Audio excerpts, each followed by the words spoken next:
let's just get it over with. I went into my boss's office. I was like, I'm quitting. They're like, why would you want to do? I was like, I don't know. Here we go.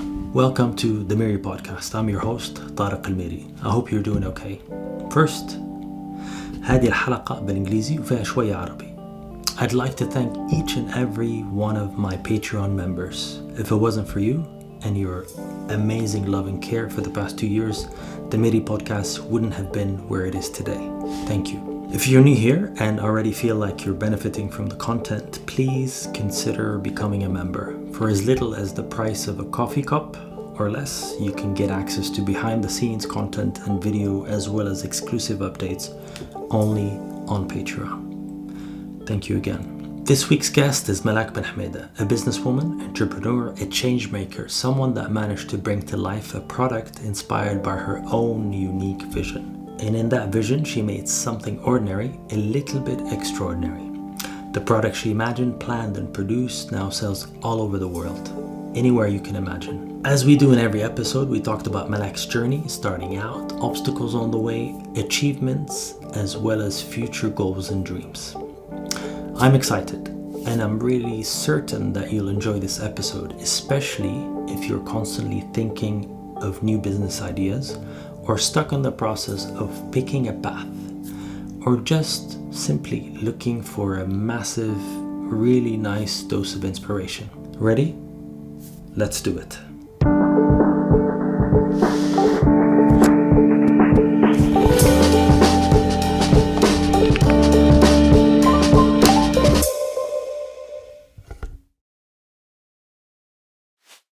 How are you? Good, all good. We made it. So I'm very proud of ourselves today, and thank you for bearing with me while we make it. I'm impressed. You're on time. No, I was very 7 minutes prepared. late. Huh? 7 minutes late. Yeah, technically on time, yani, for the stats that I do have. Okay, good. But I have a baby and I had 7 trucks and a driving learner in front of me. So if you do that calculation, you're actually ahead of time. Yani. Exactly. I was actually more than punctual. I was early. How are you generally? Yeah. Yeah. Good. Yeah. I think I'm okay. Yeah. You? I'm good. I'm very excited because this is the second time I have 2 guests in a row. Oh. This is the second time I have a mother and daughter. Yeah, but first time for a baby. Yes. So I'm super excited. And how old is she today? 6 weeks. 6 weeks. Yeah. Wow. She's been nice, amazingly patient with us, prepping and getting ready and having our breakfast. يعني تصير فينا يعني بكري she's like, what are these guys up to? I'm quite curious how long her patience is going to go. Oh my God, I'm actually scared to test it, but let's see. But at the same time, I'm very excited that she's here and that you're here. Thank you for having us. Yeah.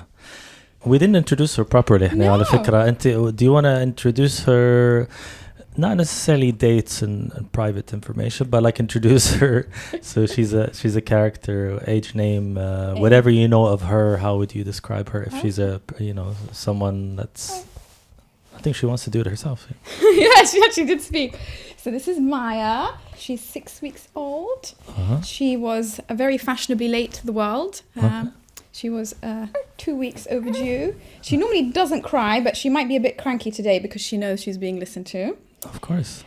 We'd love to hear whatever she has to say. Yes, well, if she's anything like her mum, she'll be very opinionated. And what else can I say about her? No, she's just a little angel, really. Mm-hmm. I'm still can't believe that she's here. Still hasn't hit me that I'm a mum. So yeah, other than that, she's pooping and peeing and doing all the things she's meant to do. Okay. And sleeping loads, sleeping less. Well, it depends. What? It depends on the poop and the pee.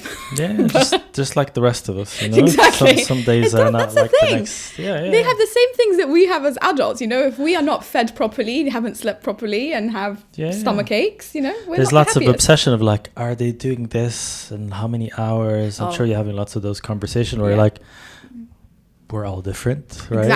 Exactly. We all react differently, and we all, Exactly. do things differently. Exactly. So that's how I'm treating her. She's her own person. Hello. And we're getting to know each other, basically. So, at some point, I'm sure she's going to tell us about you, voicing her opinion.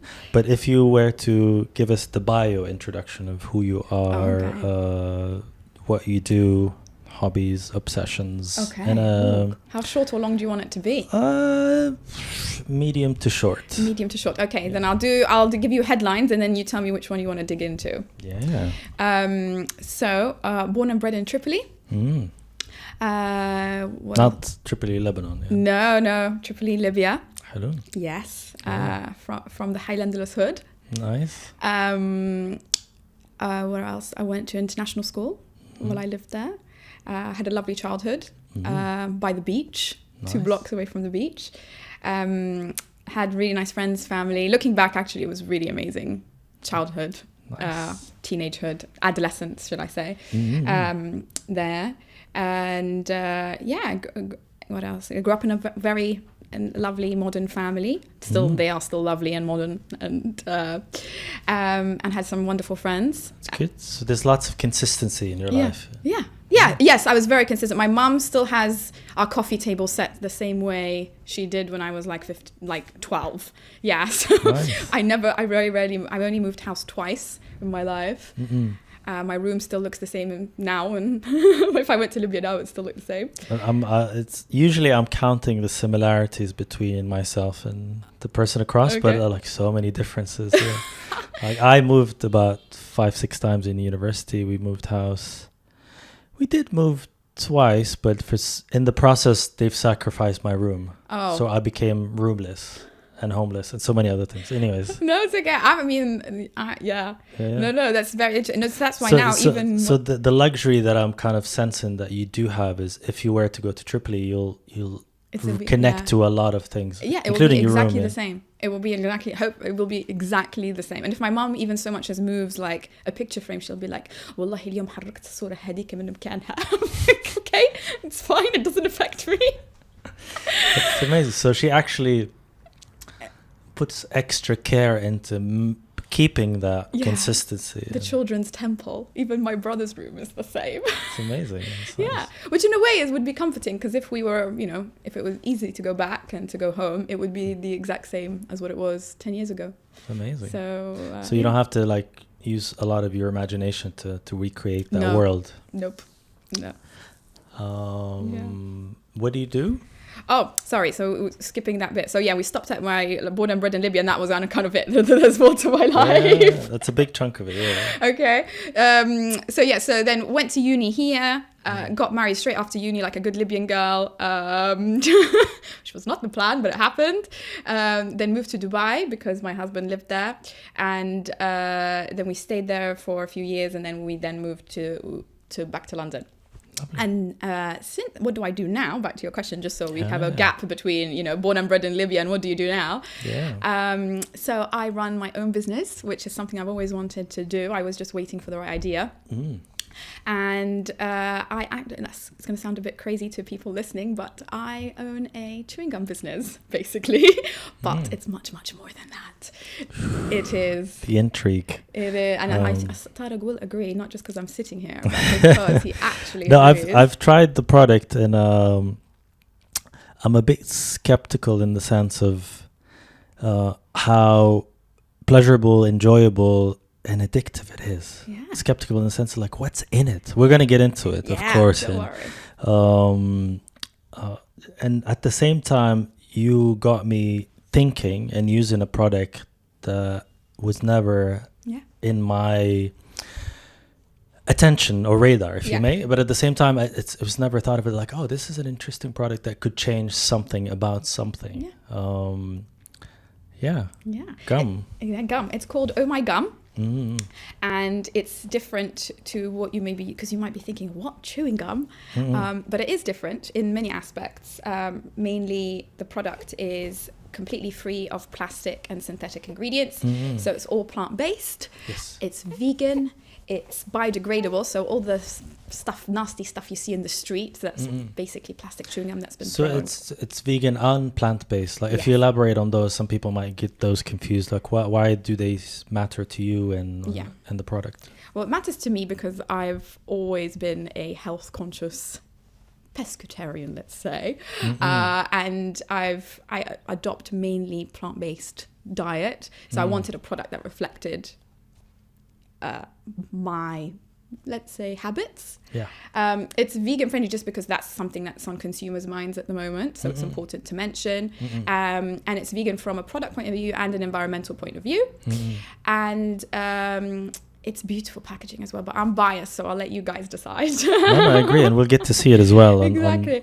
I mean, it's not just pretty, it's also very useful, because I used to have the first world problem of having chewing gum fall all over my bag and being dirty and then therefore inedible, and it really frustrated me. So I wanted to create bag-friendly, grammable packaging that appealed to the consumer and that didn't look like chewing gum. I didn't want it to look like chewing gum, and it doesn't. It looks like lipstick.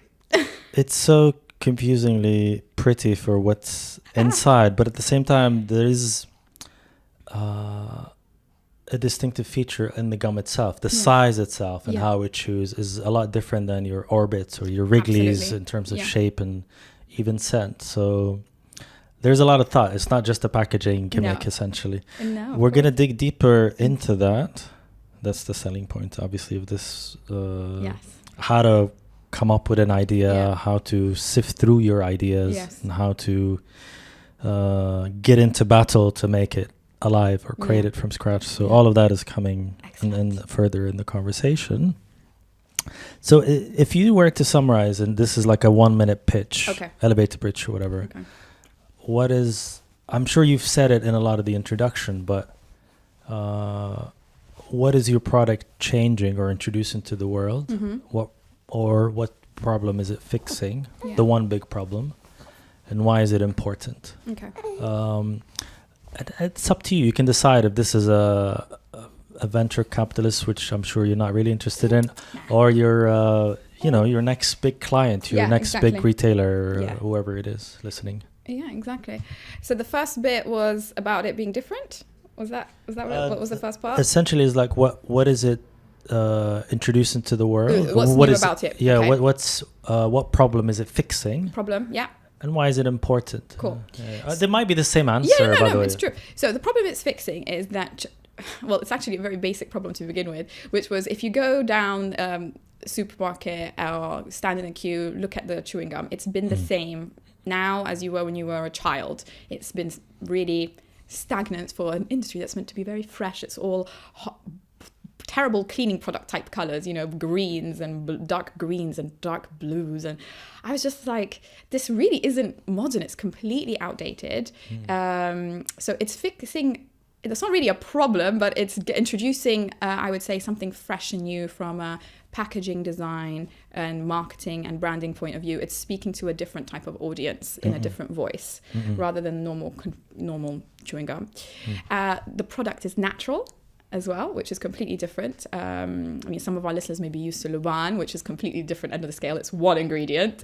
This is kind of a bit closer. It's got a bit more ingredients, but it's the only thing that you need to make gum, basically. There is nothing extra. No pun intended. Competitors are listening. No, I'm nothing to them. But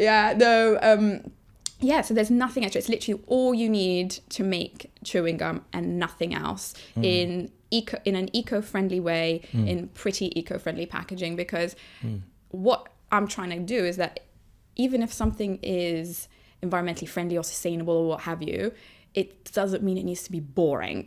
Yes. Yeah. And just because chewing gum, they're like, Mestica, what? Yeah, I want to make chewing gum cool again. Why not? Why not? I mean, people make bloody almond milk, which is basically rosata. Cool. Why can't I do that with chewing gum? It's. I love the energy about this, and it kind of opens up a lot of the thinking around entrepreneurship, business, owning businesses, and at the same time fixable problems. Exactly. Because like for someone like me who's not super business minded, but essentially interested in that world, when I think entrepreneurship or business or fixing problems, like it's the transportation problem or it's the environmental, like you're always thinking of like something in the scale of a city or a country. And I think most of those companies did not start like that. That's one. And at the same time, there are so many other scalable things to fix, but not necessarily at that scale. But how...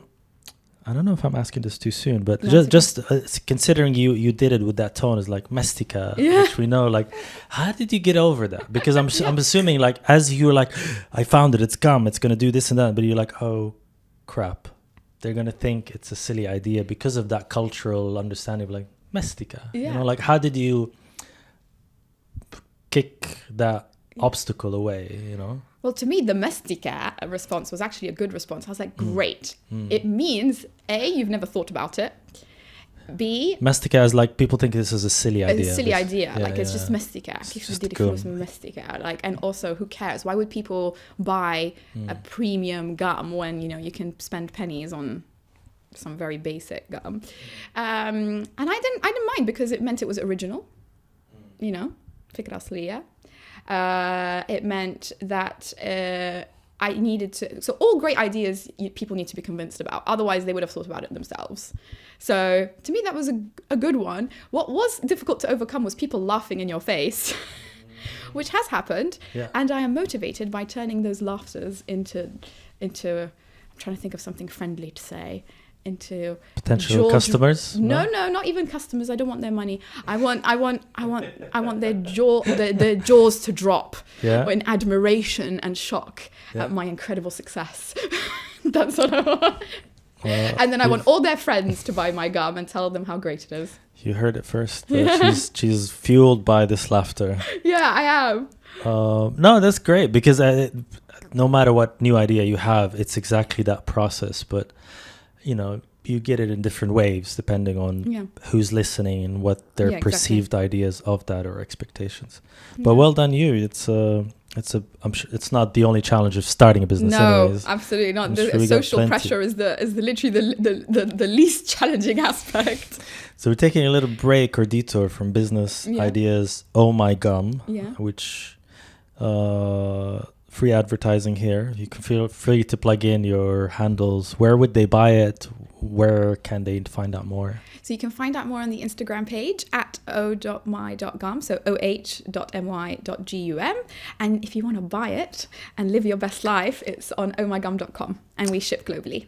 There you go. It's very addictive. I don't think that you're able to not handle buying again, especially if you get the minimal amount. So you might go for the 10 box. You can buy a box of 4 and you can buy a box of 10. And we didn't mention the flavors, which are mint and cinnamon. So you can buy just mint if you want to keep it fresh. If you want something a bit different and spicy, you can buy cinnamon. Or if you want both, you can get the mix of the two in a size of either 4 or 10.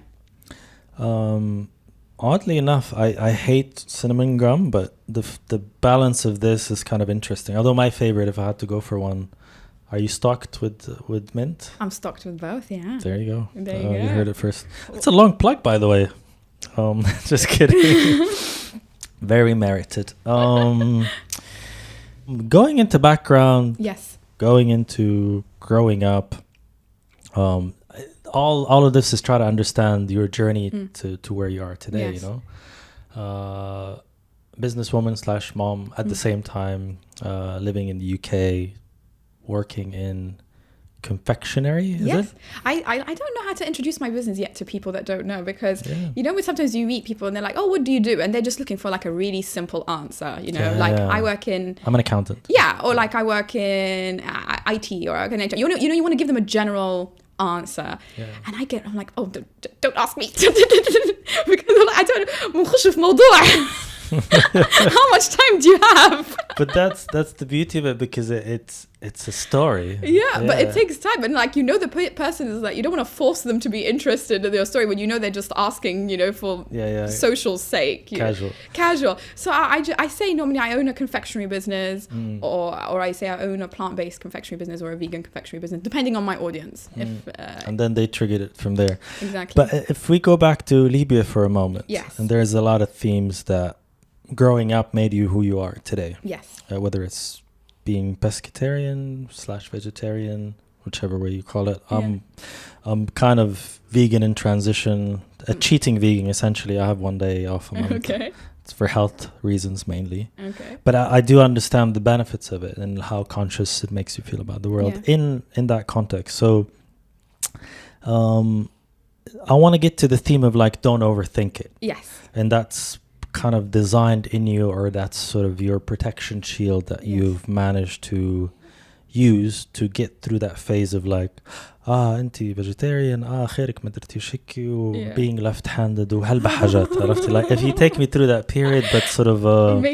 built my traits of getting a business off the ground. Yeah, they like, يعني, maybe some people will hear us thinking, we're critical of the culture or Libya or whatever, but it's like it's what made me. Absolutely. So and kind of we're promoting individuality within that context. Yes. And okay, there is a common culture anywhere you live around the world, but you don't have to submit to it. You can be yourself, and here are some coping mechanisms essentially. But you'll do it in the form of your true, genuine story of like, how was it when you were 4? How was it growing up? Exactly. Take us back.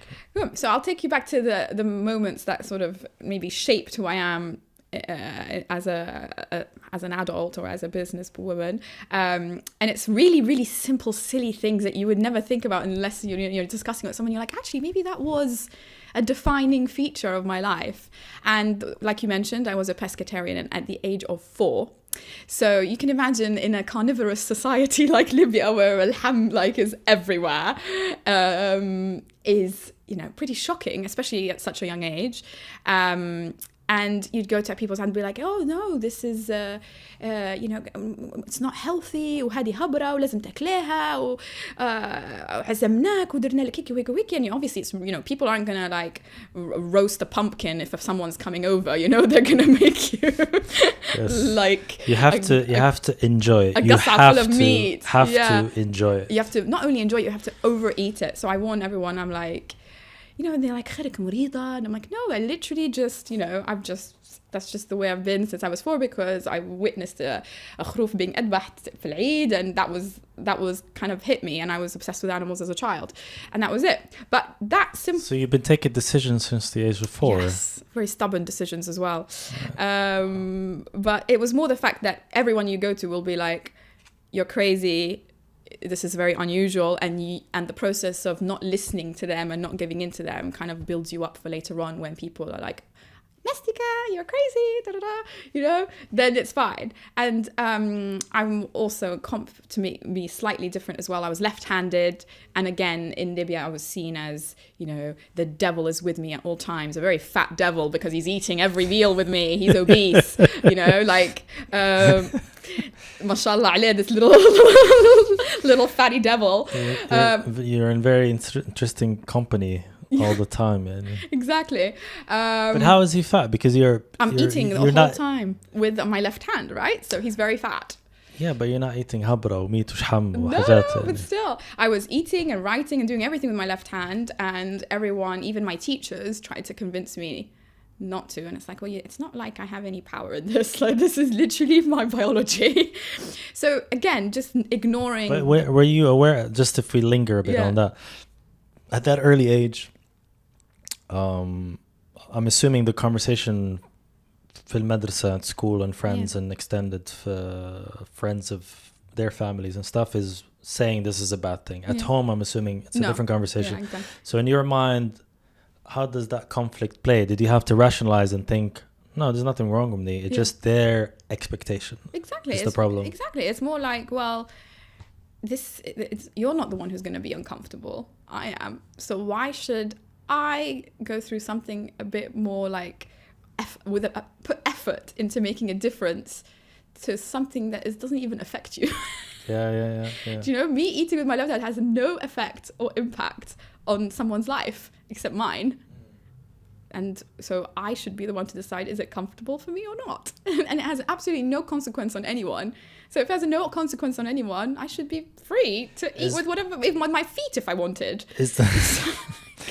I'd love to see that. But in terms of your hidden talents, Bess, is this you rationalizing it now, knowing what went on in your sort of experience probably. in psychology? Or is it like you thinking that at that moment, then facing that situation? I think the fact that I was completely, it's a bit of both. So now looking back, it's obviously easy to say, oh, I was like this, and that built my character to be more, resilient to criticism later on, and blah, blah, blah.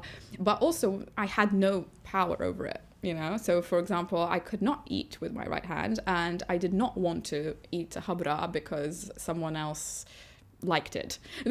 So it was just that I was put in a position where I had no choice but to listen to myself, and through that then that built I would say this character type of not listening to anyone.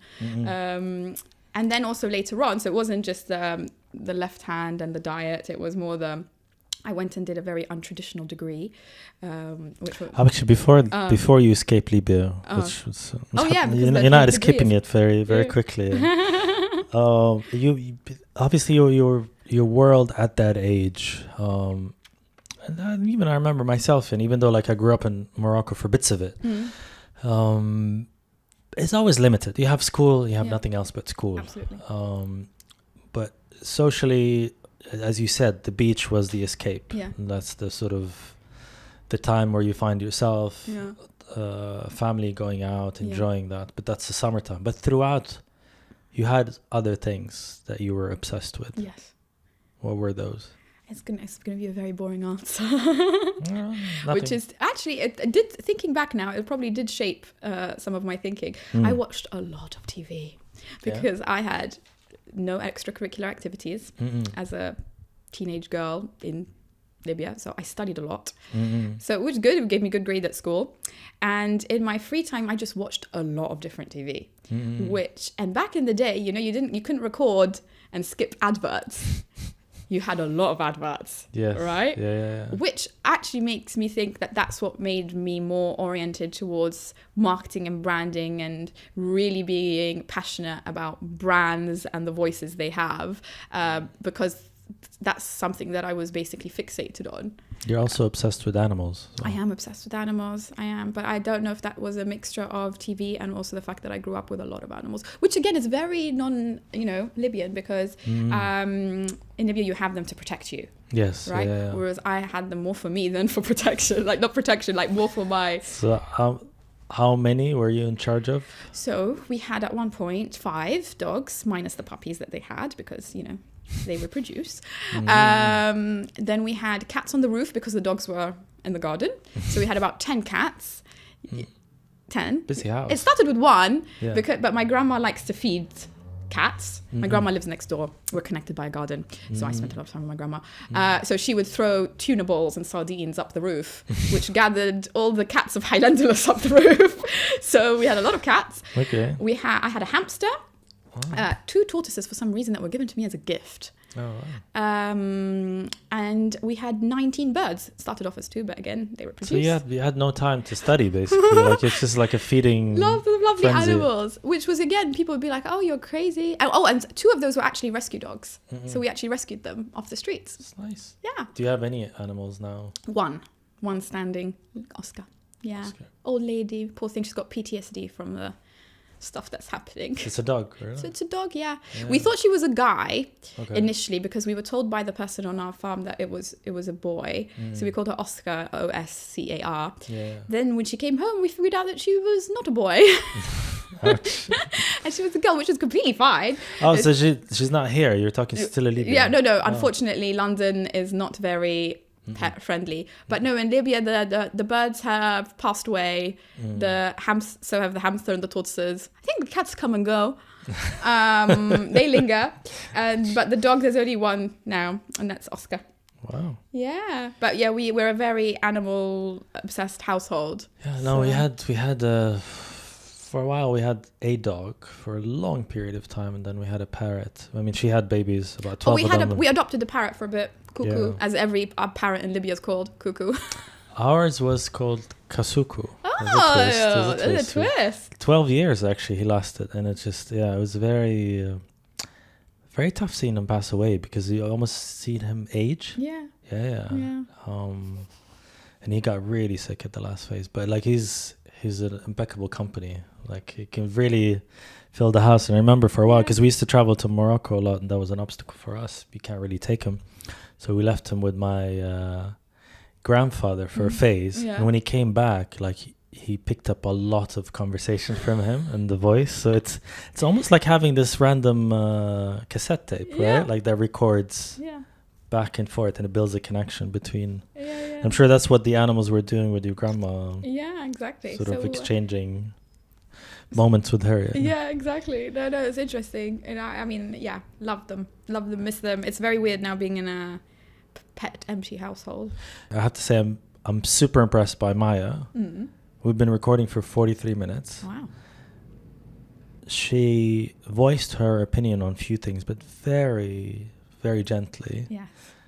And she's just so quiet. I think it's thanks to your music. I'm really impressed by her. So Maya, if you're listening to this That's when you're like 15, 16, wake up. Maya, if you're listening at age 15, 16, thank you very much for making this a possibility. Yes, you can have this. Yes, it's a memory. Libya. The third thing that might sound controversial, but obviously everyone has their own personal experience. Like you said, it made me judgmental. Yes. What does that mean?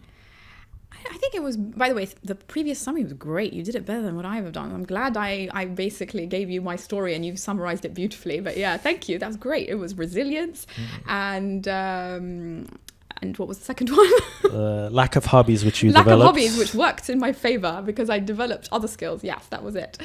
I think you don't realize you're judgmental until you leave that society and look at it from a different angle. But what I meant was it's like you're built in there, okay, that's this family, this region. And then if you go even broader, there's even, my granddad, anyone he hates, he calls them Aidun. So it's like, but they're still Libyan. They just came back to Libya. So it's like, even within your own circle, it's like, but as in, there's there's a lot of labels. There's a lot of labels of like, even when you introduce your child to society, when you go to a lemma and then all these women are talking about their kids, it's like, they've got mumtaz or jayyid jiddan or blah, blah, blah. It's like you're labeling your child as like the smart kid and that's it. There's nothing else. No one-dimensional mumtaz child. There's no variety. It's black or white. Exactly. It's very black or white. It's extremely black or white. And that is my character. Yeah. But I'm starting to explore some grays, but it was my character for ages. And then so it sort of, simply speaking, is like you're either my friend or you're not. We either relate or not. Exactly. And even when I started working, I'd be like, do you want it like this or like this? Like, but I realized that there was basically like, you should have a 10-hour conversation to like hint and plant seeds and then let people do the talking afterwards. There's this whole ceremony that needs to take place. Whereas I'd be like, do you want it like this or do you want it like this? Why are you looking at me like this? Why did you reply to my email? Why? And you think that's all symptomatic of that experience, whether it's in school or whether it's in social exchange? It's very black or white. But also, it just makes you socially have some preconceptions about people you're going to meet and professionally be very straightforward, which I think is actually good depending on the person you're talking to. And then I went to uni, and when I did psychology, I realized, God, there's so many grays in the world. Like, psychology is all about the study of grays. And you're like, wow. Grays in the sense of... there's a lot of elements to account for, and things are not that simple or straightforward. Exactly. And so that's what so I just realized, but it was ingrained in me. I didn't even realize I was judgmental until I'd say things like, oh, that person, so-and-so, just so flippantly that you don't even think about it, it just comes to you. And then you're like, the person will be like, oh my God, Malak, you're so blunt. I'm like, that's not blunt. That's just the way it is. Like that how would you phrase it? And then I would say I'm still blunt, but it took me like 10 years to be less blunt. But that's just the way everyone was there. But in a way, I'm going shallowly deep into it just to understand it a bit more. In a way, are you camouflaging the judgment, or are you? So in essence, are you less judgmental, or are you like using extra words to تلبسها يعني basically? I'm saying, I'm lebsing it, and but through process of lebsing it practice kind of makes perfect, almost perfect. So you lebs, and then you become slightly less judgmental. So you give excuses to others why they're behaving this way. Exactly. Especially now as a mom, I'm like, if they have given birth, they've got my respect. Done. Like, I applaud you, I salute you. You got the badge. You can skip the queue. You can spill your coffee on me. You can be rude. You can huff and puff. You don't have to offer me a seat while I'm 9 months pregnant on the train. It's okay. You have given birth, and you have endured sleepless nights and piss and puke. It's okay. It's fine.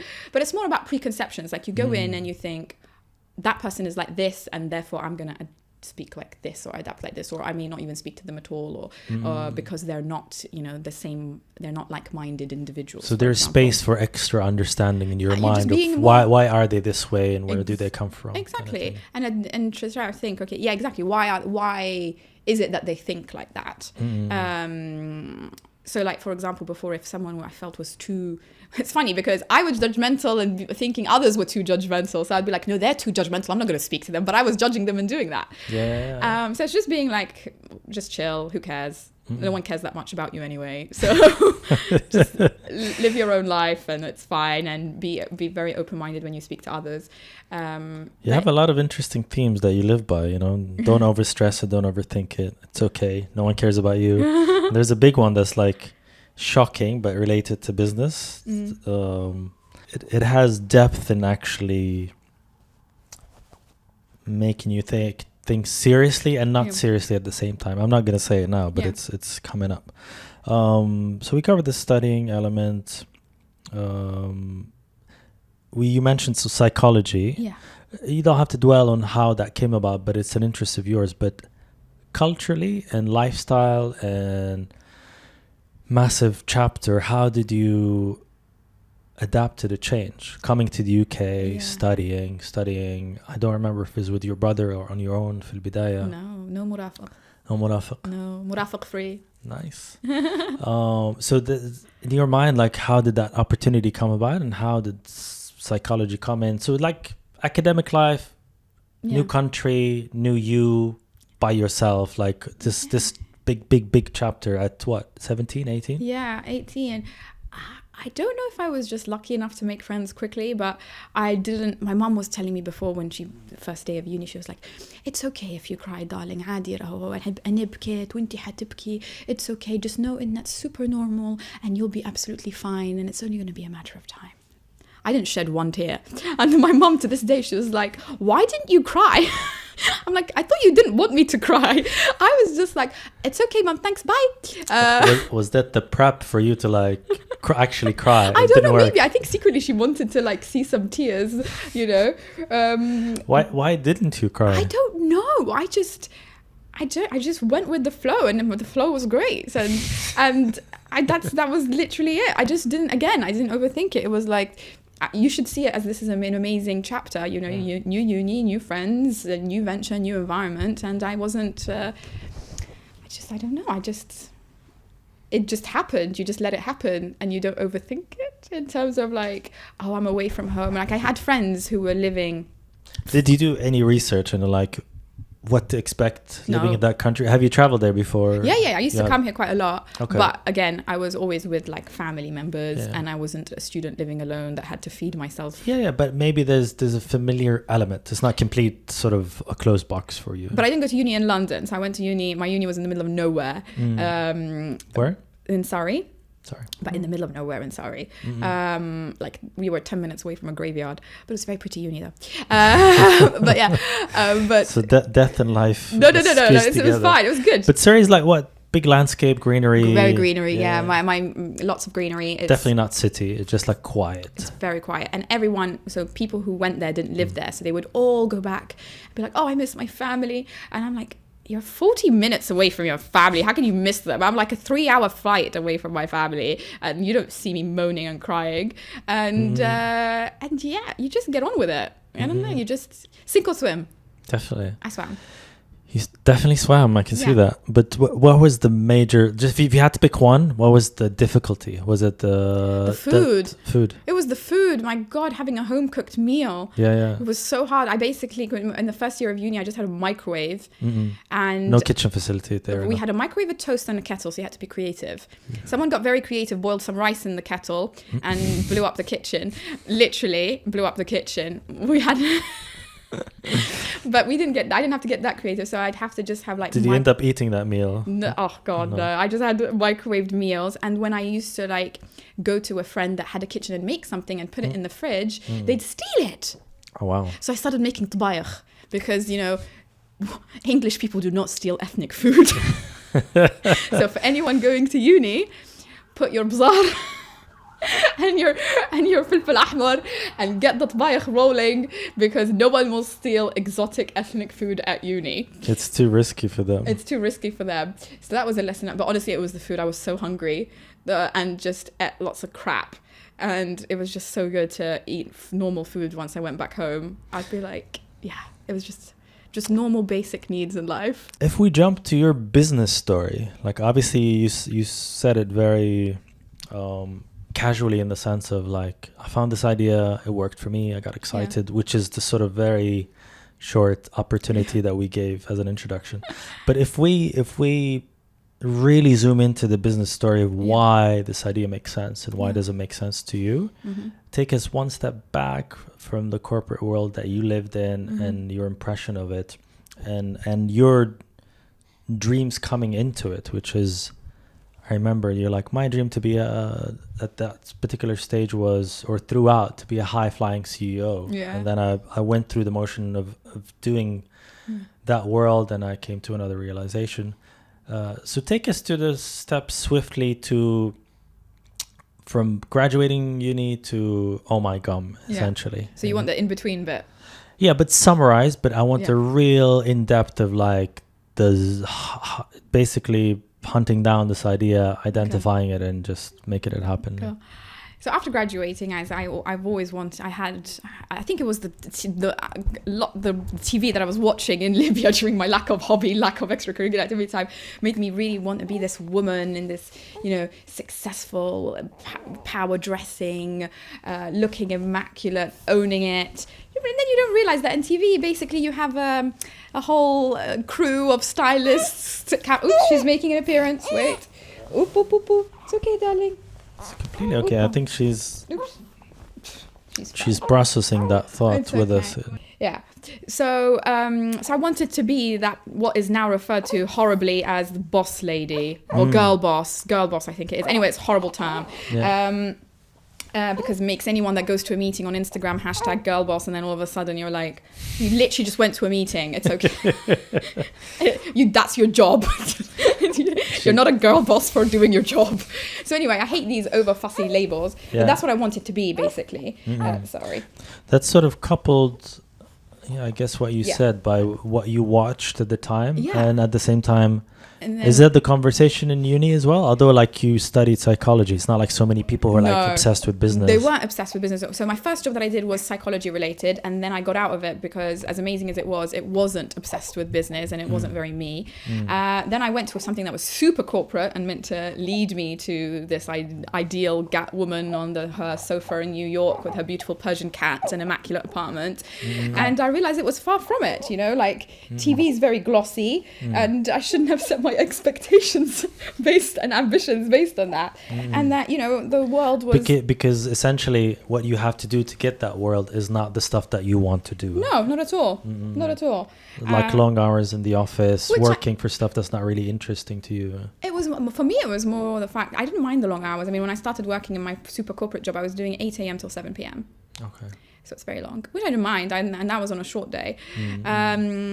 but it was more realizing that, oh God, this feels really not what it was made up to be. You're giving up your time. Okay, yes, you get paid in exchange, but not really the amount that you deserve. You're making money for someone else. Well, in my industry anyway, you were. So what was it that you're doing after psychology? So I did something extremely different. Doing recruitment in fashion and luxury. What does that entail day to day? So that involves finding clients, finding candidates, and putting the two together. Interesting. That's it. That's basically very in a nutshell. So that's finding models that are looking for jobs to companies that are looking for models. Not models, no. I did corporate roles. So I was doing marketeers, designers. The people that actually work in head office. Yeah. Which is actually very cool because you get to speak to amazing, like whether it's fashion designers or marketing directors or amazing PR managers that get to invite you to some really cool events. You get to meet some really interesting people. But basically, you place someone in a company, they pay you, you take a percentage, and then the rest goes to your company. Got it. So it's like, well, I've made so much money for my bosses. Why shouldn't I make it for myself? Yeah. Well, I used to try to. So that was always in the back of my mind. So you have an eye for talent, and you have an eye for people that could fit and do the right job the right way. Yeah, exactly. So that's something I did for 6 years. And it was good while it lasted, but it wasn't fulfilling at all. I felt a bit empty. And again, first world problem, but still.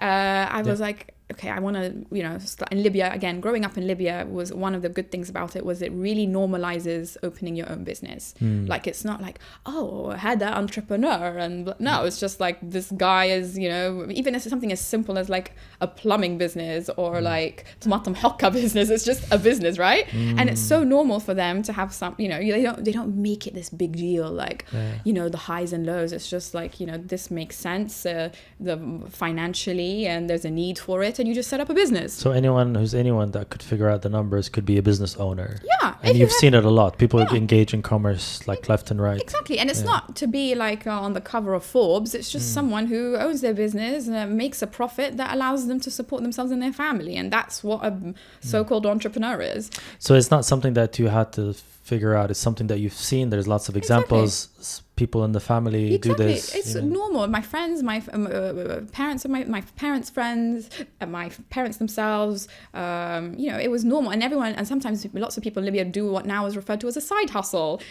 People will like go and teach during the day and then will do something related to either makeup or like wedding gifts or baking. There's a lot of baking going on. It's a lot of baking, but there's a need for it. Yeah. There's a lot of different baking.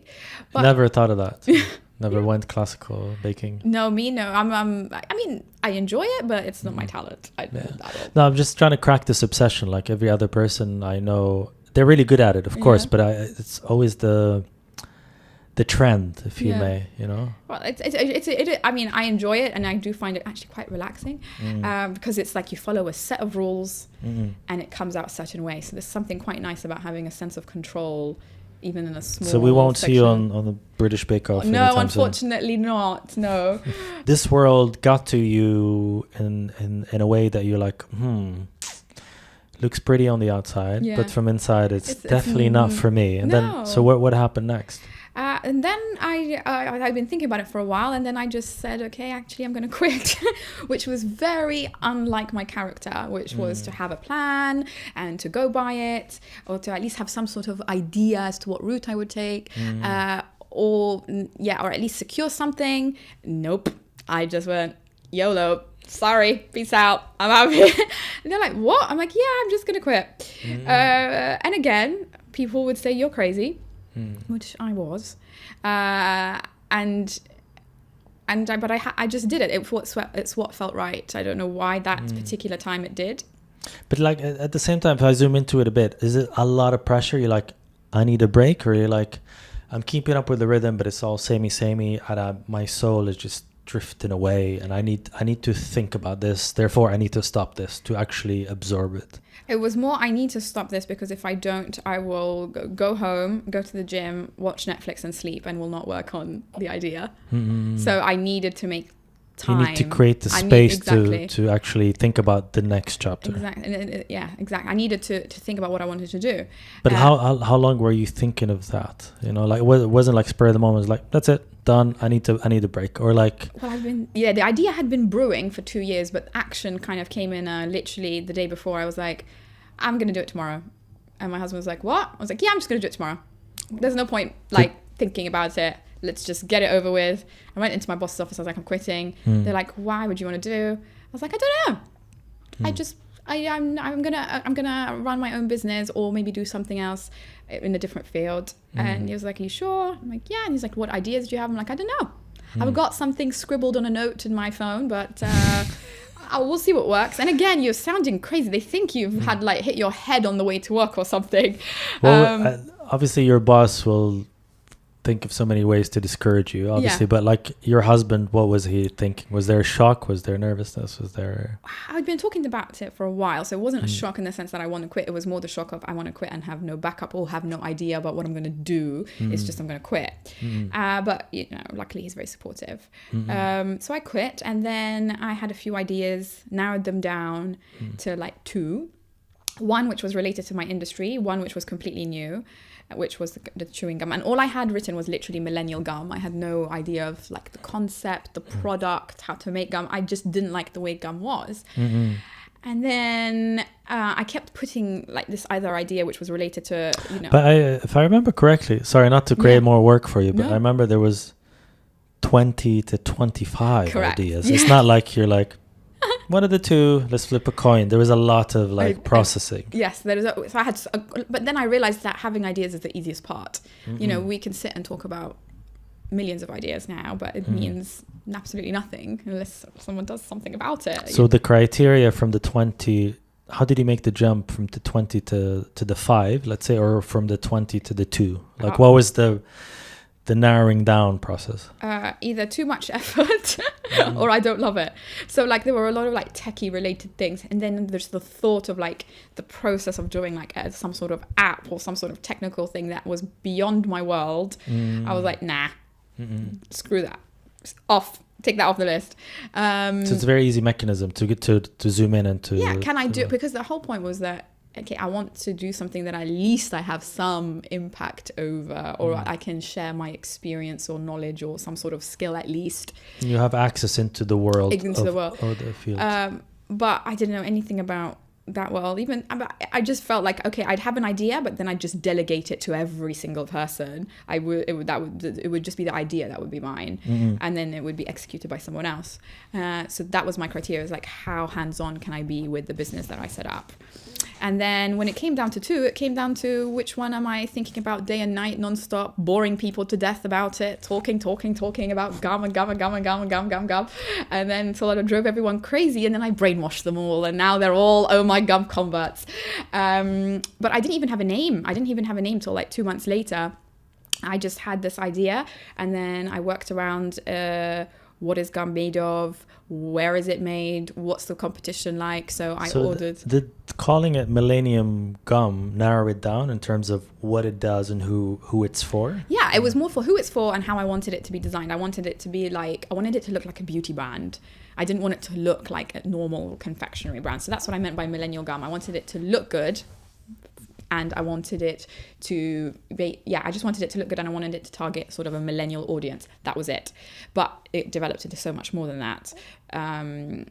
In terms of what voice I wanted it to have, how I would market it, what the packaging would look like. Initially, I wanted it to be black and white, Scandi chic. And then I went, pastel is fun. Let's have it in pink and green.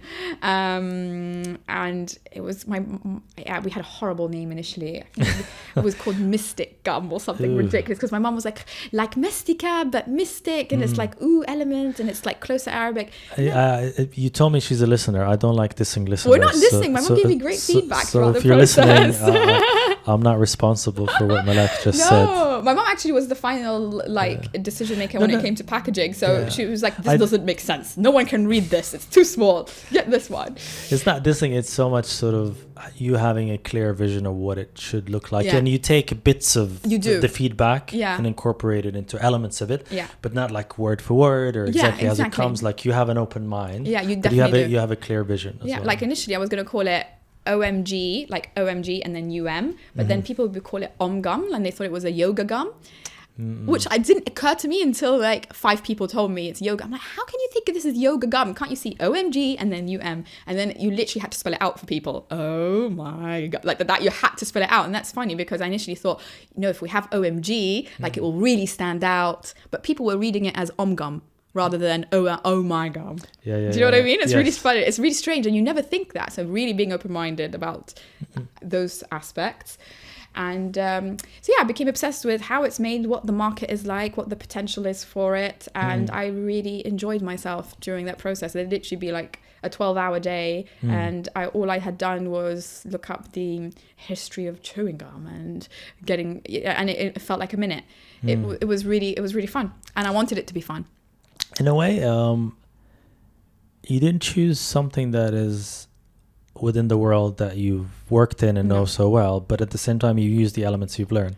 So you never worked in a factory, you never did anything that has to do with manufacturing, design, either maybe close to the fashion world, but that wasn't your day-to-day. But so there's a lot of new worlds and new learning for you to take on. What were the challenges initially? Literally everything. More like, how do I make this? Okay, so this is chewing gum. How do I make it? And then when I make it, even things like a barcode, like where'd you get a barcode from? How what is it? How is it scanned? And things like, okay, I have this label. A barcode essentially is to make it scannable and exactly. selling points. Exactly. So I didn't realize that the retailer puts the data on the barcode. You don't have to do anything. You just need to generate one. And by the way, whoever wants a barcode, it's a super easy process. But to me, it's I need a month to do a barcode. No, it takes literally 2 minutes. But simple things like that, like how do you go about designing packaging? How do you print it? How do you get the boxes to the factory? How do you literally everything? There's 50 steps to figure out. Basically. Yeah, I'm still figuring it out. Like I'm still trying to send it now to like PR managers and journalists and to get people to talk about it. So I'm still figuring that world out. It's definitely like hasn't ended, which is the beauty of running a business, is that you have certain input in terms of the idea and the vision, but you're also learning from lots of people around you. And it's really incredible. So, but there's like 2 sort of things that stuck with me in terms of the challenges. There's something to do with an email and something to do with your name. Yes. And that has to do with, I think, the suppliers or people you're meeting. Yeah. So when I was emailing people, I was naively thought, you send them an email and they reply to you because that's what you do. That's the polite thing to do. No, first of all. Not in the business world. No. So I needed to, after a month of failure, of 0 responses, I decided to do a business email, which I didn't know how to do, but I YouTubed it and it was easy. So that's something with what is it? I actually did at ohmygum.com. Once I figured out the name, I bought the domain, I bought an email and I bought the trademark. So those were pretty easy to do, which I thought in my head would take a long time. So I did that. And then I emailed people and all of a sudden I started getting responses. And I think I got responses because people thought I was a guy rather than a girl. Because for some reason, people imagine an E between the L and the K in my name. So they think I'm Malak, or they don't know what my name is and just assume, okay, if we don't know who you are, then you must be a man. So, and then they'd speak to me and they'd be like, oh, you're a lady. We weren't expecting that. So is it because of the nature of this industry, or is it just a subliminal social aspect of thinking it's a guy's name? I think both. Because when you're speaking to these plant managers and manufacturing managers, they all come from like this super male dominated world. And what happens after they realize that you're not a guy? Oh no, it's fine. I think they found it refreshing once they were on the phone. Okay. But getting them to speak on the phone, I think, made it a lot easier because they thought, oh, who's this Mr. Malak? Like, no, I'm not a Mr. Malak. And then they'd be like, okay, this Mr. Malak is actually a lot more interesting than the other guys I speak to. Yeah. So that was good. But there are struggles and a bit of, if I may call, loneliness that I do feel is the nature of starting anything. Absolutely. Starting anything new and starting from the one. Yeah. Like not from the zero, because the zero is just the idea, scribbles and talking about it and blah, blah, blah. The one is like, it's you and the product, you and the company. It exists, but it's just so much is on you. Like with your time and your pressure and everything. Exactly. And then when you're like in the living room trying to process these, deliveries or invoices, ordering the big thing, there is also loneliness because you're surrounded by this amazing amount of things that have to be done. Yeah. And at some point, I think you do feel it. You definitely, I mean, I felt it while I was doing it. I felt it's because it's just not just you, your laptop and your product. It's you, your laptop, your product and your thoughts. And as resilient as you may be to other people telling you stuff, you are your worst enemy because you're telling yourself, you're crazy, you're mad.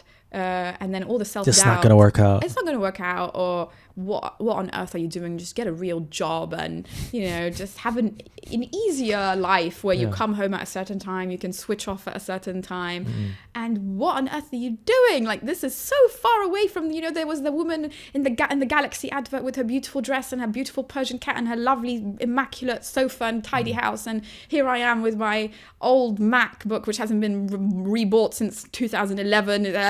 And my washing machine in the background and me in tracksuit bottoms and like heavily pregnant. And it's like, this is not glamorous. But real life.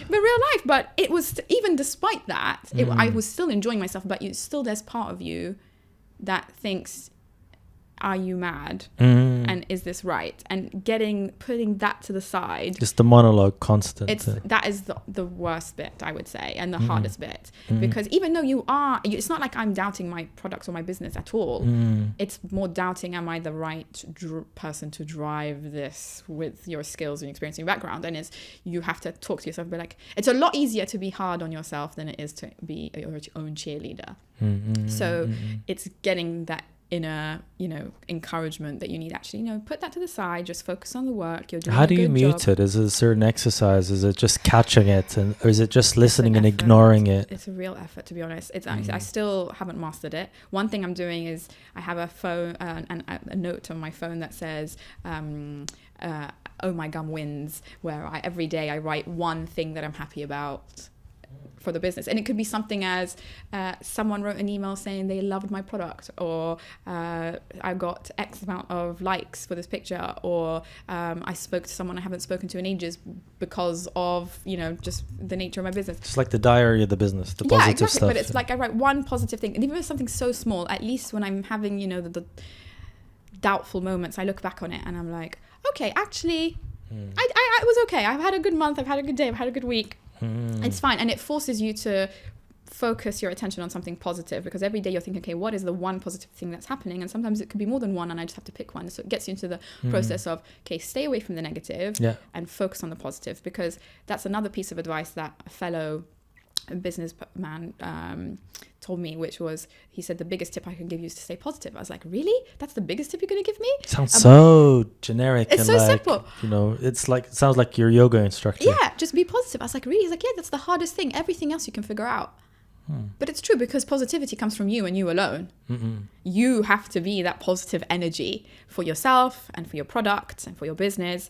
And it's all on you in that space. I mean, if I didn't have time to sell it to a retailer, I can always delegate that to someone else. If I don't have time to do my accounting, I have an accountant, but I delegate that legal. I recommend that. I spent 3 days trying to figure out my get an accountant. My taxes. I've done it for the past few years, but I'm like, I can figure it out. No. 3 days. Yeah, no. So nerve-wracking. No. No, I definitely, it's I'm 100% in favor of if you have access to it, whatever it is, give it to the specialist and do what you're good at. Exactly. Do what you're good at, and then let the selected professionals roll with it. However expensive it is. Yeah, and I have certain people. So I have like my cousin and my husband. They're my go-to people that I listen to all the time.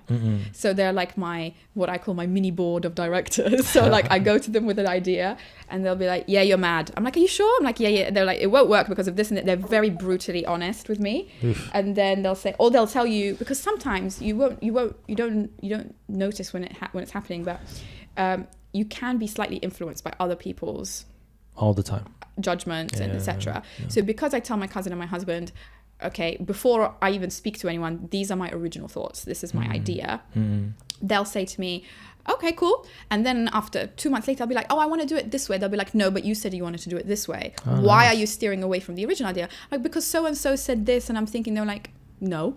So initially, for example, the gum was going to be in tins because a lot of people said they preferred tins. But then they were like, but you always wanted it to look like a beauty product. I've never seen a beauty product in a tin. Yeah. So, I'm not sure how I feel about it. Also, it has that sound and metallic effect. But people love tins because when I was doing like a mini survey on my WhatsApp, overwhelmingly people wanted tins. Yes. They all love the tins. They're like, yeah, do it. And tin is the easy route because there are trillions of tin suppliers, right? And I wanted it to look like a lipstick, Matchbox style, blah, blah, blah. And that got the lowest votes. Really? So the board of directors didn't approve. No, the lowest votes is in from my WhatsApp group. But I had originally told them I wanted it to look like that. I wanted it to look like that option, but that option got the lowest votes. But they said, listen to your original idea, which was to have it like that. Yes. And it's easy to forget because the more you have the conversation, the more stuff comes up, the more people give you different views of it. They keep you grounded as to like, okay, this is what your original idea was. Obviously, you need to be flexible, like with the name and things like that. But like, if it's always useful to have someone that you tell your original thoughts to, so that if you are slightly influenced by someone else, they can point you back in the right direction, or the original direction, should I say. So if anyone tries to influence your podcast, everyone does. Stick to your guns. I don't know, oddly enough, my dad is very engaged with it, I think. He says he listens to every episode. I'm sure he does. But for some reason, he's given me this space of no opinion, which I value a lot. I think it's because I like everyone else. This could get very political. No. They have a view of what this is. Of course. I don't. Yeah. I'm still sort of dancing with it. Yeah. I'm still sort of exercising what it could potentially be. I highly recommend going with the flow. Yeah. And it's given me a lot of freedom to actually not repeat a lot of the patterns of every other project I've done. And I'm learning so much. And it's been fruitful to have gentle listening ears. Yes. With very... let's say precise and strategic advice, essentially. But I'm getting a lot of good feedback in the sense that now, after 14 published episodes, and this one is going to be published in the next season, so it would have been another 20 completed. It's like, oh, we get it. Yeah. Because every episode kind of stretches it a bit more in terms of what is it we're trying to get at? What lessons are we trying to share? Yeah. What good ideas are we highlighting to people? Through your sort of applicable experience and through the obstacles that you jumped from, and that's really useful. Aside from plugging in your product, you're sharing a lot of your secrets. So it's quite valuable to everyone listening. I hope they're valuable. I mean, this is what worked for me. I mean, we're in a very early stage, so God knows what the future is going to hold. But I'm just very happy that I managed to get something off my laptop and to an actual product. Even if I'm sitting with it, me in the storeroom, and I've got thousands and thousands of gum, it's a gum that I took from a desktop folder into an actual product, and getting that sentence alone has so much history and struggle and tears and it's a lot of work from getting from a desktop folder to product, and I did it. So even if no one buys it, which hasn't happened because people have bought it. So the worst is over, right? Because the worst thing that could have happened is that if no one bought it, it's fine. And then that's it. And then it's just like, okay, I actually did it. And I can say I have transformed it from an idea into reality, and that's what I wanted to do. And now I can prove to myself that I've done it. I could have mentioned this to you before. Like one of my colleagues, as obviously Ilham, my wife, was pregnant, I was developing my final project or final documentary film. And her name is Miriam. She's from Switzerland. She's like, Tariq, I'm really jealous and proud of you that have 2 creations. Like, I'm like, what do you mean? And I think Jude was born, actually. This must have been like 1st or 2nd week. And she's like, well, you've created a baby and you're about to create a film. Yeah. And for her, like, these are 2 equal in the sense of like bringing something to life. And now you're Maya 6 weeks old, essentially. It's still, the experience is quite close. It is. Is it, how equal is it and how different it is to give birth and to create a product? Oh God. Yeah. Well, obviously my baby comes number 1. No, but the process is actually very similar, and also in terms of managing it as well, not just the actual giving birth to an idea and giving birth to a product and a baby, but more the process of managing it. So for example, once you have a baby, people will tell you how to raise it. They'll give you, even though you don't ask them for that advice. They'll just be like, oh, you have a baby, you should do this and this and this and this and this and this and this and this and this and this. You've heard it first. We're not accepting any advice. No, we do accept. We're more, absolutely open ears, but it's more, sometimes it would be like, you have to do this. If you don't do this, then you're like being a bad bub. But you get what I'm trying to say is basically you get a lot of opinions that you didn't ask for, and you do that as well in a business. And you are the only person who's going to raise your own child, and you're the one going to make the decision for them and what's best for them. And that's the same with running a business. You can listen and have an open mind to other people's ideas, but at the end, you're doing it because you want to, rather than because someone else did it. So you'll get a lot of, if you tell someone, I'm sure the podcast, you get a lot of people saying you should do this and you should have this as your content and you should take it in this direction. And it's fine, you can listen to them, but at the end of the day, you need to remember that this is your business, your brand, and you're the one who's making decisions for yourself or for the child or for the business or for their benefit, rather than for the benefit of some others who aren't even going to remember at the end of the day. And then the process of so keep it real and keep it relevant to who you are, and then the whole process basically is just very difficult. A lot of sleepless nights for both business and baby, a lot of just accepting that parenthood and business are never going to be perfect. Well, anyway, for me, it hasn't been 100% perfect. You have to adapt and be flexible and give some things away that you didn't think were possible. Like I had to do a few things differently because of costs, and that's fine. So don't strive for perfect, strive for finished and highly acceptable. We're gonna get to a tips section. Ooh, so tips. you're gonna invite those big ideas God. of like being a business person, being a mom, coping with those, but somewhere down the line. Okay.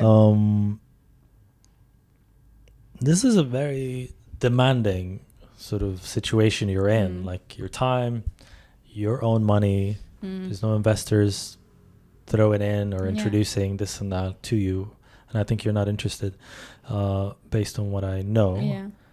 Like, how do you deal with that element of like, it's my time, sucking my life, my hours, doing this and that, and at the same time it is my money? Like, how do you get comfortable being in that situation?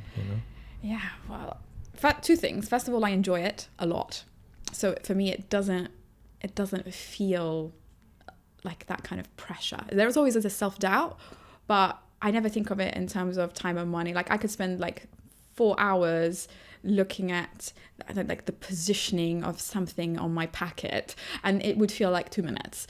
Like that, for me, it doesn't feel like it's, yes, when you look at it in terms of you count the hours and you count the pennies and you're looking at it and it's like, wow, that's actually a lot, but it doesn't feel, the sensation is different.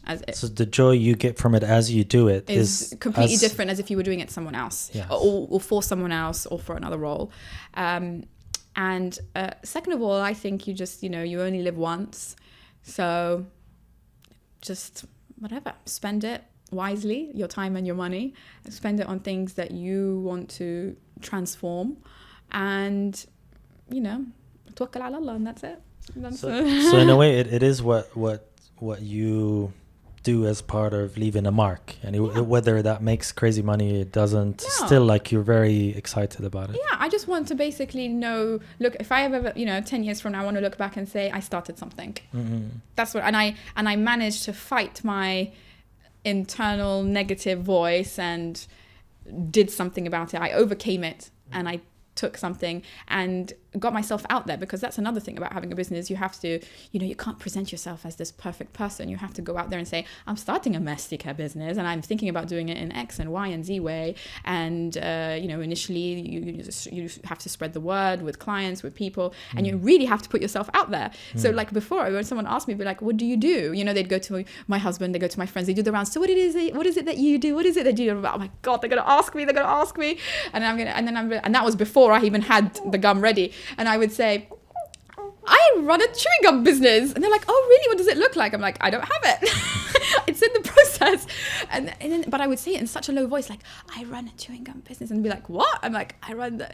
have you ever watched Pitch Perfect? No. Okay, so in Pitch Perfect, there's this Japanese girl that no one can hear. It's a really silly, funny film. Oh, okay. And there's this girl in it that just laughs very quietly and doesn't speak. And anyway, I was that girl. And then Yusuf was like, my husband was like, you should like be proud and speak up about it. Like, why are you so shy? I'm like, because people are gonna, think I'm mad. I'm saying I run a business, but I don't have it. It's just I don't have. They're gonna ask other questions, which I'm not ready for. Exactly. Yeah. So then I'm like, actually, no. Be loud and proud. And then I'd be like, yes, I run a chewing gum business. And then, so it's getting yourself, to put that voice away and overcoming it, I think will be a major success for me. And I'm on way to doing that. So that's why I'm, I feel comfortable being on this podcast now, because I can successfully say that I've, the waswas is not there anymore. Well, it's born. It's here. Yeah, right? exactly. It's we here. We can see it. It'll be on video. And I can chill with it in my storeroom. If it doesn't sell, it's cool. As long as it's not a desktop folder, that's all right. We might be able to hear how it works. We might be chewing some gum down the line. On the chapter of motherhood as well, which is a very important element of your story, and it's a very interesting topic for me always. Parenting, I think it's something huge. Like, we learn a lot from it, and it's part of our legacy and impact into the world, society, the people that we influence and bring to the world. Would you have had it any other way? Like, sort of the delivery / the maternity phase now, knowing that you're not on break, you're still managing your business as you're doing what you're doing here, taking care of her and being a mother. Yeah, I know. No, I wouldn't have it any other way. I think these things are outside of our control, to be honest. So go big or go home. So have a business, have a baby, do it all at the same time. And why not? Why not? People be like, what? You're finally starting your business, you're going to have a baby? I'm like, yeah, there's no point procrastinating. You might as well let's just do it. It's fine. Whatever happens. Other people have done it before. But how does a day look like, knowing that it's not like the baby takes care of itself or the business takes care of itself? No, that's the thing. I'm torn in between both. But the day is basically her strapped on me with a sling and me writing emails with one hand and just trying to do something that I could do in 1 hour in a much longer. Basically, it takes me like half a day to do something, but it's just more strain on my time. But no day's ever the same. Some days I get more time than others, and it just needs to be done. And it just helps you prioritize. And so now, if she's like asleep for 10 minutes, I'll be like, oh my God, I can get so much done in 10 minutes. Whereas before, 10 minutes, it'd be like, 10 minutes. It's fine. Let me go make a coffee. Let me connect with this person. Let me have a call with this person. Whereas now it's 10 minutes. I'm like, boom, militant. I can get all of this done. It's like, wow, who knew 10 minutes could be so long? Yeah. So you can become a lot more efficient. You have to be. You have no choice. And you prioritize. According like what's this task going to affect? Like, how impactful is it versus the time you're going to spend on it? I mean, the physical stuff takes longer, so I still package my own orders. So if someone places an order, I still have to, make the box up, put the tissue paper in, put the gum in, go to the post office. That's still a process that needs to be done. So it's very personalized, though. I like that about it. It's just it's a lot of care and love in the process. Yeah, but that when you're feeding and changing and a baby and it's raining outside and there's a storm Brendan or God knows what they're called, and it's like, okay, I might be blown away in the process with my pram and my package, but it's fine, it needs to be done. Go to the post office. Focus. So just basically I have less time, so I just need to be more efficient and I need to prioritize. So combining these two, what are your top 2-3 tips to entrepreneurs and mothers, or mothers who want to be entrepreneurs, or separately? First of all, just do it. Yeah, just do it. I mean, do it. I mean, make sure you love it, and there's a need for it. I mean, you don't even have to bother writing a huge business plan. It's fine. I didn't. Just make sure it's something that you're really passionate about, because to sacrifice your time and your money and your everything basically for it, you need to be completely obsessed with it. It needs to take over your life. So as long as you like it, or don't like it, love it, adore it, worship it, just start it. That's the hardest thing. That is the hardest thing. It took me 2 years to quit my job and have the space to think about what I want to do, because action is super scary. Writing business plans and having 25 ideas on my notes and talking to people about, I want to do this and I want to do that. That's so easy. The hard bit is literally just there's something called, someone told me there's something called an armchair entrepreneur, where you just sit and you talk about your ideas, you have coffee and you just talk about it. It's like, I don't want to be an armchair entrepreneur. I want to be in the field. I want to create and have something. And the only way to do it is if you act, and acting involves putting yourself out there, not being scared to fail, which I'm still petrified of. So don't take me as a guru for, don't be afraid of failure. I am petrified of failure, but it's actioning even with the fear of failure.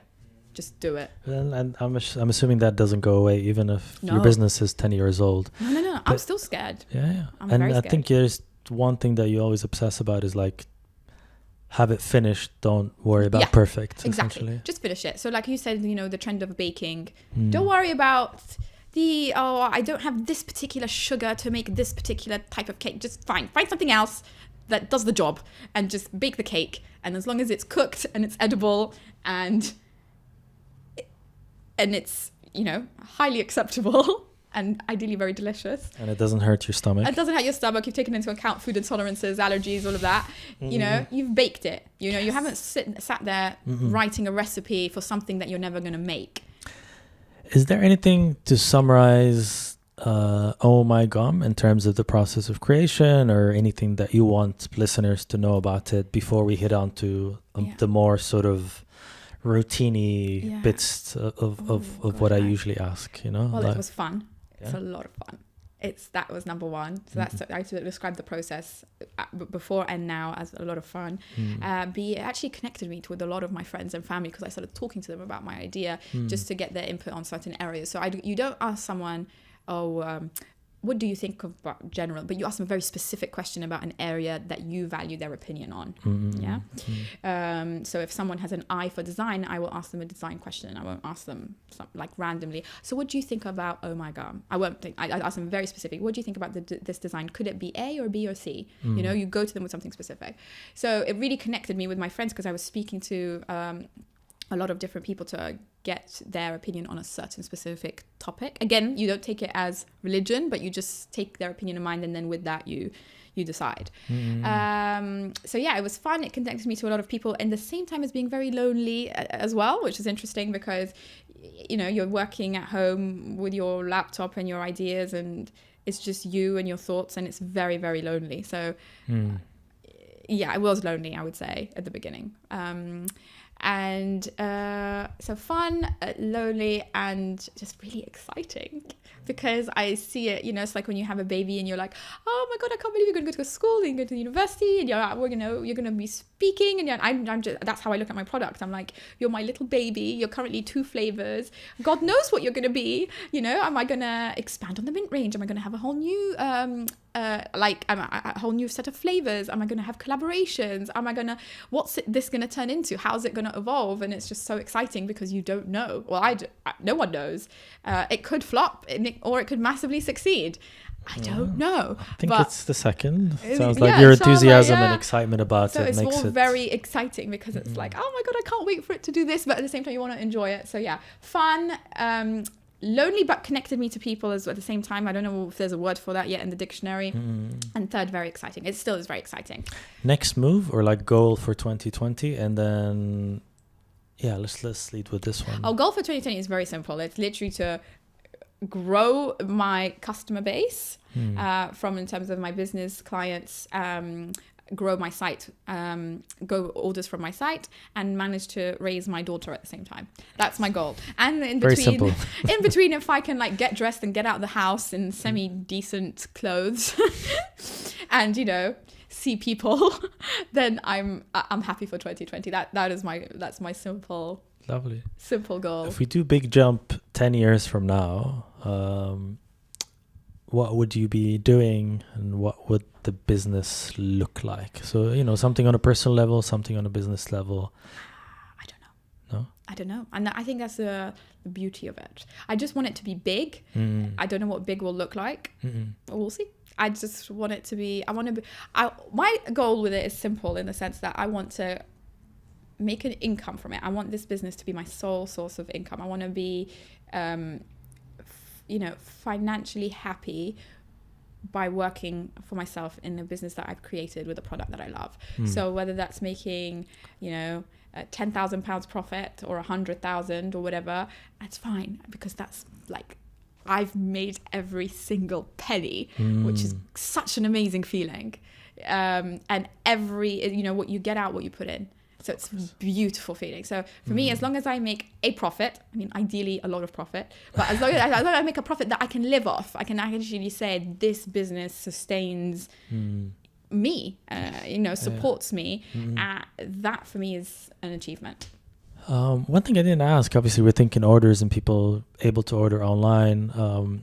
Is this exclusively Europe? Is it US included? Is it around the world shipping? Everyone. In theory, it even sells to Libya, but I'm not sure. Royal Mail does send to Libya, so whether it gets there or not to the right person is another issue. But I do deliver globally. I'm thinking of this one person that's by now so obsessed. They want that cinnamon pink box. Yes. With the gold. Don't forget the gold. Yeah. It's good that gold is more expensive than a packet of the competition. There you go.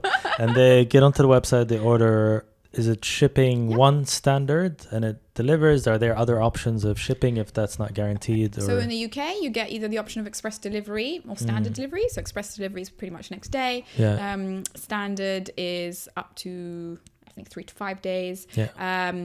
And then the rest of the world is up to a week. But let's say maybe we should think differently. If this is like a potential retailer of sorts in a different country, let's say Libya as an example, they want to order a big package. Yeah. That's a different thing. They're not going to get into the website. No, they can message me, DM me. Yes. Yeah. And then it's a different shipping arrangement. Exactly. I've had a girl message me. She wants some from, not from Libya, but from Europe. She wants some for her wedding. And I've had another one for her baby shower because she likes the pink. As a little party favor. They actually look really good on pictures of events of that nature. I can imagine like a big little party favor, like a massive wedding table with the seats and decoration. Exactly. Right. So if they have any ideas that or outside of the what the website offers, they can definitely DM, email, whatever. Give me 2 answers. Your typical morning routine to set off the day before Maya. Yeah. That was a thing. And then your routine now to manage and cope and set a structure for your day to sort of get done and feel happy about the end of the day, accomplished. Like what's your first 60 minutes from alarm or from waking up? Oh, well, first 60 minutes is all Maya. Yeah. We have to get Maya ready. She needs to be, changed, fed, and then we're good to go. And then after that, I can focus on the business. But the business, there is no routine. Sometimes it could be more physical work that's like involves packaging orders. Like I said, I still package everything myself. I still have to go to the post office before 6:00 and deliver it. Or it could be more, me reaching out to potential retailers to see if they're interested in stocking the product, trying to market the product. I'm trying to reach to the right people to spread the word. So we're seeing if, you know, influencers could be the right way, or journalists. I'm still trying to figure that out. And then whenever she wants, you know, Maya needs my attention, or she gets it, basically. So she's my boss now. So she's my boss for 2020. So let's see. So it's even more important than a partner. She actually dictates what you do on the day. She dictates everything, which I'm more than happy to, because she does it in really cute outfits. I love it. I mean, I wouldn't have it any other way. And it really, like I said, it teaches me to prioritize my time. So before I would worry and fuss about little things, and now I don't have the luxury to do that. So it's not worth mentioning your routine beforehand. I don't have a routine. Oh, but beforehand, again, it was pretty different, but I had more structure. It would be like, I'd like to exercise today. I would like to accomplish all of these different things, which are all business related, and it would all be different because no day is ever the same. But I would get a lot more jam-packed in my day, and obviously now I've got like a pram, and I have to take public transport, and that's not the easiest, so it just takes a while to, you know, requires lots of flexibility and lots readjusting, of planning to get out the house. but there was never a routine really. But it's just, yeah, it's organized chaos, let's say. I know. Have you done any, I mean, obviously you've done trade shows, yes, and you've talked to people one-on-one, yes, some type of media, but even in a previous life, have you done any public speaking where like there's a topic you need to deliver to like 20, 100 people in a room, some kind of stage presence? I teach at the moment. I lecture on careers in fashion and design as kind of like a side income to supplement the business. I haven't updated my LinkedIn yet. I should. So yeah, that's something that I'm doing at the moment, and the classes are normally about 15 people because they're not compulsory, so whoever wants to come can come. And it's a group of master's students. So I do that. So that's my own public speaking, but I've never publicly spoken about no. Let's picture a room, big room, I don't know, 2,000 people. Yes. Big auditorium, nice stage, lovely lighting, yes, quiet. You gum walk everywhere. in. No. Taking it away. Why? No more gum. Why? No, I want the room to be gum, otherwise I'm not going in. That's a different question. But just for a moment to give light into you from a different perspective. Yeah. So you're asked to speak for less than 20 minutes. Okay. You don't have to do the speech now, but obviously. Like my question. Feel free Can you imagine? Feel free to do that if it's prepared already, but I there's no pressure. But the only thing you have to tell me is, if you had to pick a topic that you're super interested in, obsessed with, but has nothing to do with gum, has nothing to do with business, entrepreneurship, has nothing to do with fashion, has nothing to do with recruiting, or being a mother. So something something completely within your world and interest, but like you're like, I really want to share this idea or topic with people because I care about it. I'm passionate about so many things. I think I think talent. I think it would be something around talent, because I worked in talent, but more the fact that, because this is what I learned when I was growing up. So I had this idea that, you know, you could start a sport. That's why I haven't had hobbies, because I would start tennis and I was not good at it, but I was not good at it because I didn't give myself time to be good at it. Right? You need to practice in life. And, you know, you always hear it, practice makes perfect, but it's so true, because you get this idea, no, you're going to be naturally good at that. You know, you're a natural talent. You're a genius. But there's a lot of things that come behind it. You know, you're a genius because you work really, really hard. So that's what I would talk about, the notion of talent and the idea that, you know, you're so naturally good at this when it's, you know, you're not. So it gives you that sort of deceiving idea that it should be effortless. It's not. It's completely the opposite. It's a lot of hard work, but you only get to see the final product, right? So in a movie, you get to see the highly edited shot where, you know, the actor says their line perfectly and everything's done and edited in lighting, music, but it took about like 200 takes to get that, right? And just for you guys know, this is all one take, except for the noise in the background. We have to repeat stuff. Exactly. So and that really stopped me at a young age because, you know, I would be like, oh, I want to start, like, I don't know, designing something, and be like, actually, my mom would be like, but is design really your thing?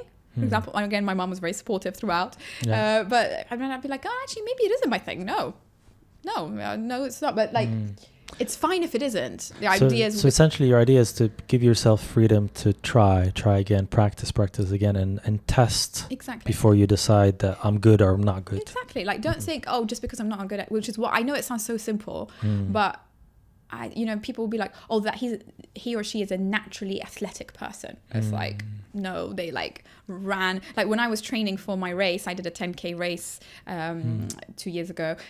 I was like, no way I could run this. Like, I've never even like run around the block. Like, I'm not going to run a race. It's hard, but you have to train, right? No one's like born naturally Forrest Gump runner. Like, you have to train yourself. All these amazing athletes are like the product of hours and hours and hours of work, which are not talked about because it's not really glamorous to talk about. You know, you just want to show the shot of like this perfectly ready, finished talent, and it's really not, and it's prohibitive, which is why I would want to talk about it, because it would allow people to just be like, you know what, who cares, let's just do it, you know, let's make mistakes, let's learn, and if it's something we like, then you have to put in lots and lots and lots and lots and lots of hours, and that's how you're going to get results, you know, especially, and I think it's very relevant in this day and age of, you know, like Instagram, and everything looks amazing in a shot, but even taking that shot and that flat lay requires a lot of prep and a lot of takes, and the thousands of pictures before the right one gets selected. Definitely. So look at the behind the scenes of talent, because that's the more important bit than the actual final product.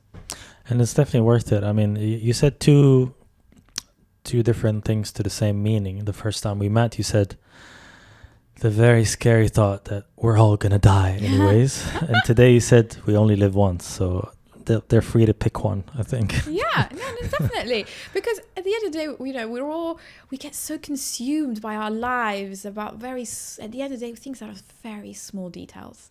And when you look at it, like I that was one tip that from the corporate world that was good. My boss told me, remove yourself from the situation, see it from far away, and the more you distance yourself, the less stressed you will be. So now when I'm really like agonizing over, oh my God, did I use the right tissue paper? Did I use the right font for this, the right tone for that? Because I have said it differently. I just remove myself from the situation.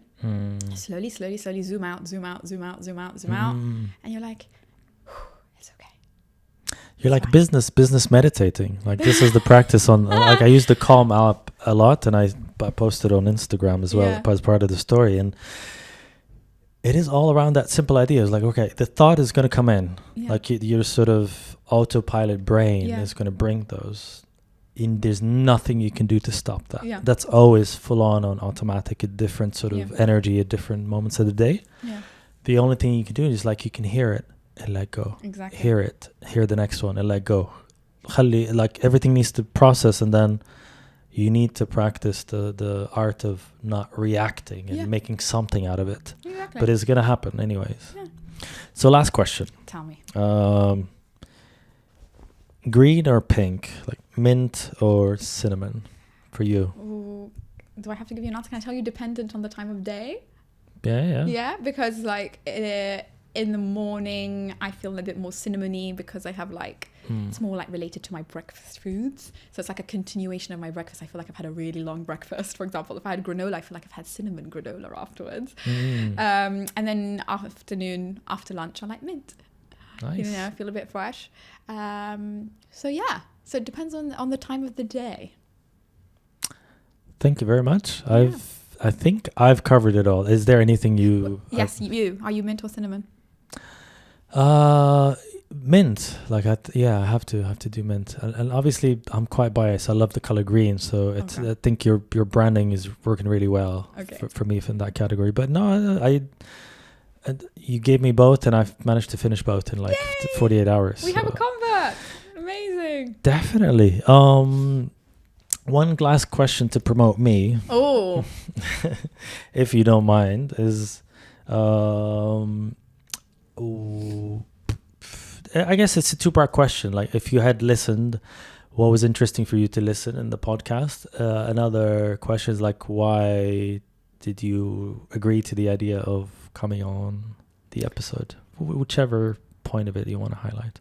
Oh, I agree. I mean, thank you for having me. First of all, I was worried that am I established enough to be on this podcast? No, it is an invitation. Like, there's two ways to get on the podcast. Like, some people request themselves because they have an idea, and then there's an invitation. So for me, this was an invitation. So you have to you can say yes or no. For inviting me, and I think for me it's more, you know, I didn't want to overthink it. Initially I was like, am I established enough to be on the on a podcast? Am I ready?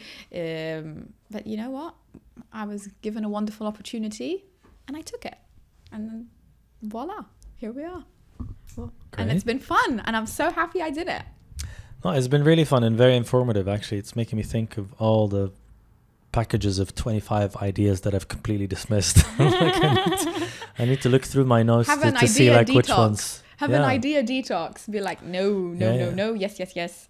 No, I guess for me, I want to do this full time. So I need to figure out how could this make enough money to keep me busy doing it all the time. So I think I'm done in researching ideas. I just want this to link to some financial connection. So in 10 years, we should both be completely financially dependent on our businesses and our businesses alone. That's it. Yeah. So that's the goal. Very good goal. Very hard to jump on. But no, it is the challenge though, which is a very interesting problem to have. Let's make money from our own business and not rely on any other side hustles that we need to do to finance it. And then, you know, we can have our... What kind of coffee did you have? Mine was oat latte. Oh, well, we'll have meat with oat latte and oat cappuccino, which was mine decaf. Maybe it won't be decaf in 10 years. I won't be feeding children. So I won't be nursing in 10 years, hopefully.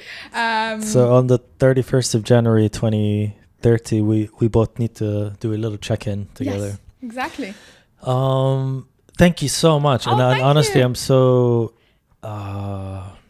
in love with Maya. Oh, and thank you for having her. Honestly, it's been...